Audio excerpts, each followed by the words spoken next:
거꾸로 교실 사회 8강 오늘 이번 시간에 공부할 내용입니다. 자, 이번 시간에는 지난 거란과 여진의 침입에 이어서 몽골의 침략과 그 극복 과정에 대해입니다. 자, 몽골의 침입입니다.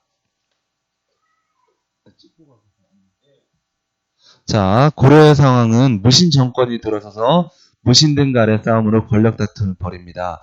이 무신 정권에 대해서는 교과서에 나오지 않지만 선생님이 설명을 한번 해주고 싶었는데 이 부분에 대해서는 수업 시간에 선생님이 한번 간단하게 설명해 주겠습니다. 무신 정권의 무신들 간의 권력 다툼을 벌이고 자, 이 중국에는 몽골이 세계적인 대제국으로 성장하게 됩니다. 자, 그럼 몽골의 침입은 크게 1차, 2차, 3차의 침입으로 나옵니다. 몽골의 1차 침입은 자, 몽골이 먼저 자, 고려에 왔다 가던 몽골의 사실이 죽게 됩니다. 이때 사실 누가 죽였는지 모르겠지만 아무튼 몽골이 쳐들어오게 됩니다. 자, 몽골은 첫 귀주성에서 전투를 하게 됩니다. 그런데 자, 박서의 지휘아래 군사와 백성 뭉쳐서 공격을 막아내기도 하죠. 그리고 충주성 전투, 충주성에서는 자, 누비와 천민들이 힘을 합쳐 몽골의 공격을 막아냅니다. 자, 결국 몽골군은 고려와 탈하고 돌아가게 됩니다. 결국 고려를 정벌하지 못했다라는 얘기죠. 자, 영상은 넘어가도록 하겠습니다. 자, 몽골의 침입을 받은 고려의 조정은 강화도로 수도를 옮기게 됩니다. 수도를 옮기는 건 천도로 간다 했죠. 자, 그래서 강화도, 지금도 강화도의 이름은 강화도죠. 강화도로 옮겨갑니다. 지금 강화도에 가면 아직도 이 궁궐, 터랑, 성벽 등이 조금씩 남아 있습니다. 그런데 고려의 성터는 아니겠죠. 자, 선생님이 전화가 오네요. 잠시만요.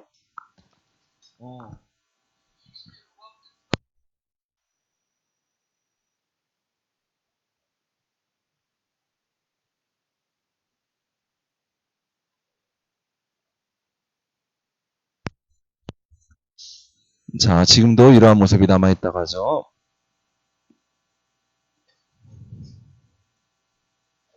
자, 컴퓨터가 갈수록 안 좋아지는 것 같아요. 이제 컴퓨터를 한번 새로 바꿔야 되려나. 자, 무신정권은 강화도로 도읍을 옮기고 몽골과의 싸움을 준비합니다. 즉, 고려는 몽골이 물러가긴 했지만 다시 쳐들어올 거를 예상하고 있었다는 거죠. 강화도로 옮긴 이유는 해안의 지형이 오면서 접근하기 어렵고 옛 수도인 개경과 가까웠기 때문에 옮긴 거죠. 그리고 무엇보다 가장 큰 특징은 바로는 말을 타는 기병들이 많기 때문에 자, 바다에서 하는 전쟁은 잘하지 못했기 때문에 강화도로 옮겼다고 합니다. 자, 몽골의 2차와 3차 침략입니다. 몽골은 다시 쳐들어옵니다. 쳐들어와서 이번 1차 때는 자, 정벌을 하지 못하고 돌아가게 되지만 2차 때는 어때요? 자, 지도의 공격 방향만 보기로 해도 자, 전국을 다 쳐들어온 거죠. 자, 김윤우가 살리타했고 2차 침입 때 살리타이를 사살하고 철군하게 됩니다. 2차 침입에서도 몽골군은 고려의 항복을 받아내지 못하고 물러가게 됩니다. 자, 3차 침입입니다. 3차 침입은 이제 3차 침입 역시 고려를 거의 자, 이때 문제는 초조대장경이 불이 타게 됩니다. 초조대장경은 우리나라의 첫 번째 활자죠. 자, 초조대장경이 불타고 황룡사가 불타고 그 다음에 자, 죽주성의 전투를 하게 되고 역사적인 사실만 선생님이 간단히 설명하는 겁니다.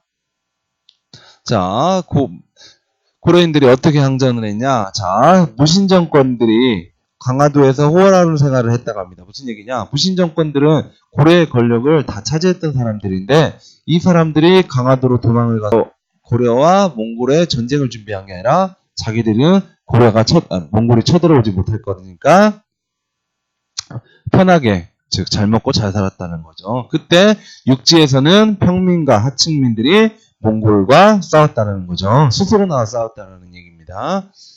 자, 그래서 1937년부터 1270년까지 자, 더 침략하게 되고 결국 자, 몽골은 고려의 항복을 받아내고 도읍을 다시 개경으로 옮기겠다고 약속을 받고 전쟁이 끝이 나게 됩니다.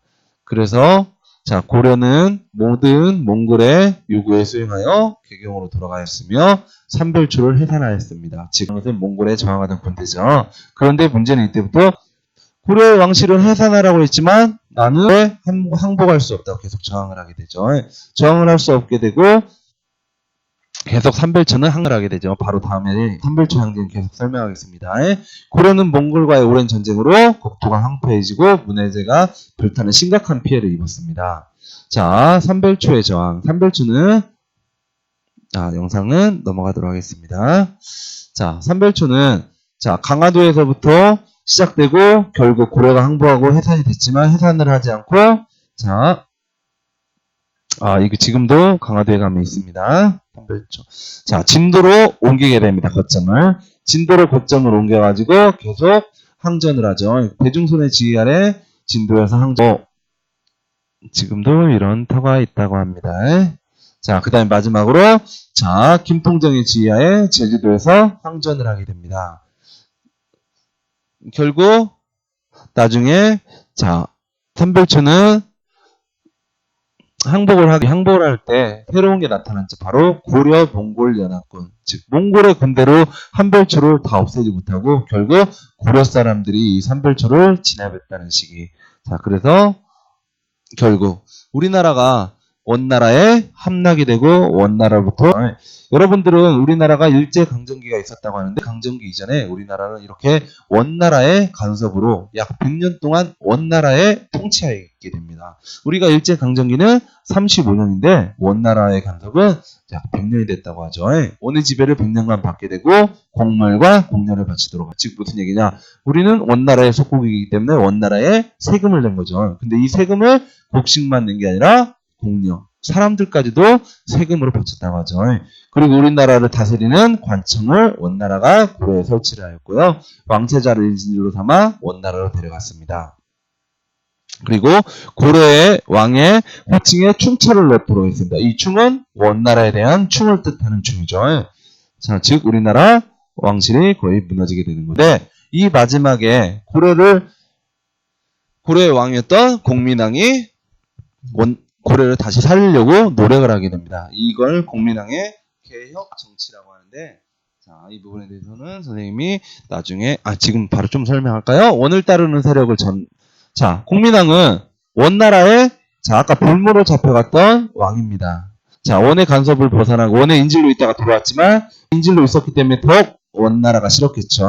당연히 원을 따르는 세력을 제거하고 내정을 간섭하던 정동에서, 즉 원나라의 관청을 없애버립니다. 그리고 도를 회복하고 주민들을 일주시키죠. 그리고 몽골식 풍습을 버리고 고려의 전통을 되살리기 했습니다. 그러나 공민왕의 개혁 정치는 실패하게 됩니다. 자, 이 실패는 여러분이 잘 아는 그 유명한 조선을 연 태조 이성계, 조선의 건국왕계와 신진사대부들이 고려를 개혁하고자 하면서 이 정신을 이어갔죠. 몽골식 풍습을 한번 살펴보고 넘어갈까요?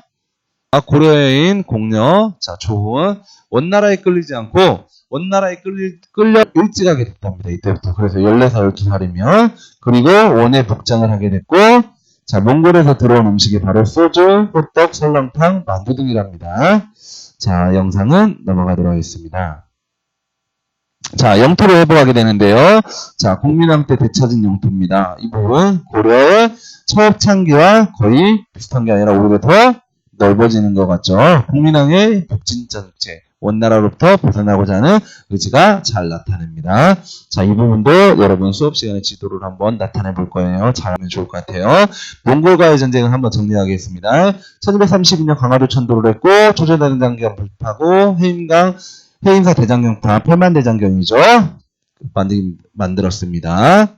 그 다음에 다음 시간부터는 고려의 불교 문화에 대해서 알아본다고 했는데 너무 선생님이 정신없이 설명했나요? 그래도 여러분은 잘 기억하고 대중공책을 잘 찍어올 거라고 생각합니다. 오늘은 여기서 끝!